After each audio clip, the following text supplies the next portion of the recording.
let's talk about life, which sometimes is nice. Full of strudel and nuns banging on about goat herds and edelweiss. All well and good. At other times, however, perhaps not so much. This same so-called life frankly fails to entice, but instead likes to strangle your nuts in a vice by parading its dark side, the bad it contains, with its thrombotic veins and its flesh-eating mice, its poorly considered financial advice, its unreasonably razor-sharp stainless steel cake slices, its botulism-infested takeaway rice. They say life is a gift, so you'd hope it was nice. Why does that gift come with pubic lice? Is now the winter of your discontent? Has life utterly spent all its power to enchant, but now feels like a tour round a meat rendering plant? You know, blood everywhere, haphazard dismembering. If so, perhaps now would be good for some cheerful remembering, briefly assembling some nice thoughts instead. Anything to distract from the urge to be dead. Those choice, ragged scraps on the pathway to death that keep your boat floating, lend a purpose to breath, like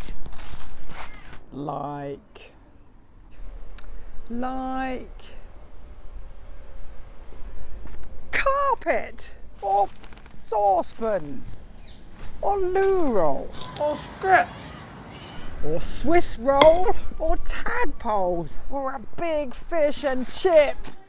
Is emotional numbing just functional plumbing, or humming while strumming a tiny guitar? Who knows? And who cares when there's opening jars and singing in cars and pretending you're expert in Cuban cigars?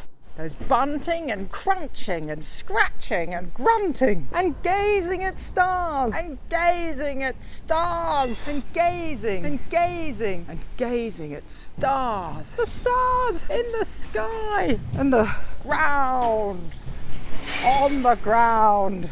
And there's eating a pie. Yes, eating a pie.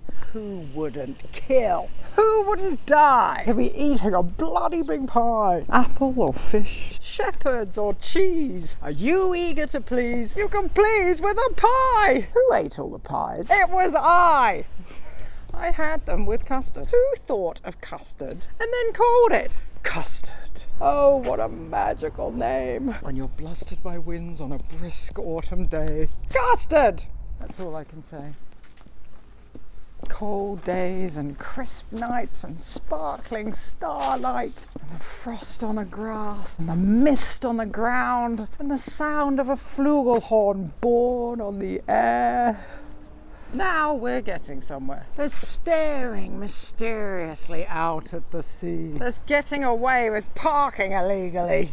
There's someone not unattractive bringing you tea while you're lying in bed and don't have to get up. There's that, and there's all the great words to be said, like sponge, plunge, and henge, splat, twerp, and curdle. Whole phrases like, apply the clamp, would you, Miss Bracegirdle? There's not getting rabies, or ringworm, or scabies, and there's not getting virulent scrofula. There's admiring babies and handing them back, provided the baby's not yours. There's extra long drink straws, specifically for enabling the combining of al fresco dining with keeping your beverage indoors. There's covertly making offensive hand gestures from under the table. There's 70s wrestlers like Mad Mick McManus, Kendo Nagasaki, giant haystacks, Big Daddy. There's even Evel Knievel, who, counter to all his stage name would suggest, was not inherently evil.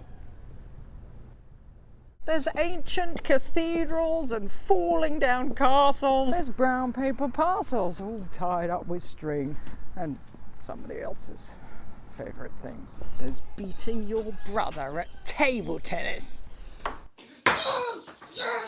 There's ridding yourself of a strange, lingering menace. There's naming each one of your 10 children Dennis. Dennis, can you come down? Dennis wants to say something to you. Where's Dennis? There's Venice. There's no longer feeling embarrassed. And better, there's no longer feeling embarrassed in Paris. And is that the flugelhorn born on the air? There's truly preposterous facial hair. There's music and dancing and laughter and song. There's short and there's long and there's schlong, which is just in between. There's not being mean, but wonderfully kind. There's that brilliant thing when you happen to find a tenner somewhere that you stashed for safekeeping that completely slipped from your mind. And there's sleeping. By God, there is sleeping. There's deeply, completely, discreetly, sweet sleeping.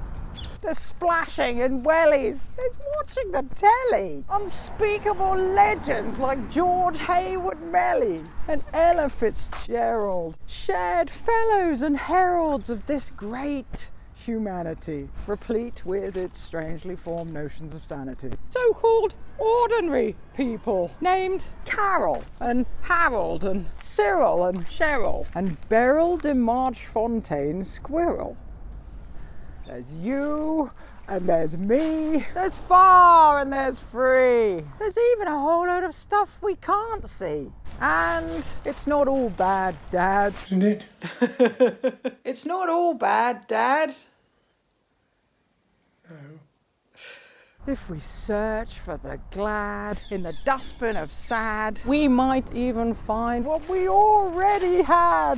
Just enough good bits to cover the bad bits, to raise from the pits of our deepest despair an existence, persistence of boundless insistence, fashioned from everything precious and rare. I doubt I have covered everything there. Possibly we need some kind of ongoing group info share. Whatever it takes to enshrine and declare the visceral, life-giving joy we all share. That haunts like an echo I once dreamt somewhere, like the sound of the flugelhorn born on the air. The sound of the flugelhorn born on the air.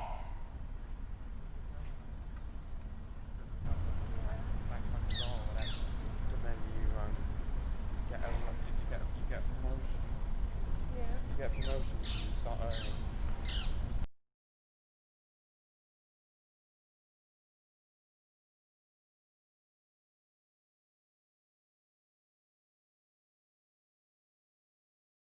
Dennis, can you come down? Dennis wants to say something to you.